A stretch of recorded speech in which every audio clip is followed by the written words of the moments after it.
Husband आज मो सांगे एमती करेंगे बोली मुझे जानी नी आपण मैंने वीडियो शेष जाए देखो तो जानीपर। जय जगन्नाथ गुड मॉर्निंग समस्त को। आज ब्लॉगटा सका आरंभ करुच्ची। सका सका ठाकुर बिना मोर सकाळटी अधूरा। तो आग पूजा कर सारापर ब्रेकफास्ट आउ लंच दुईटा जाक जल्दी जल्दी रेडी करदेली। आज टी स्कूल जबार लेट हो जाता तो ये ब्रेकफास्ट करके आम बाहरी गलु। तापर आज स्कूल रे बहुत सारा काम थिला फेरला बेलू भी सेम टाइम 2टा बाजी जाऊँगी तो आसिक सागे खाई शोई पड़ूँ। तापर ये 5टा बेले उठिकी मुझे चा पीली झील को टे पा दी सी भी तार केक खाऊ। बहुत सारा कपड़ा काली ताको फोल्ड करके रखीदेली आ फ्रेश होकर आसिक संध्या धूप दे दूची।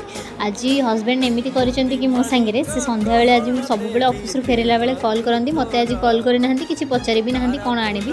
तो हठात देखला बेलू सीए बर्गर आउ किछटा जिनस धरिकी आसते तो ये झीर खेल भी चली। तो आज सरप्राइजटा मोर एमती थिला। आपन को वीडियो भल लगे चैनल सब्सक्राइब करने को जमारू भूलिबेनी। रहिली।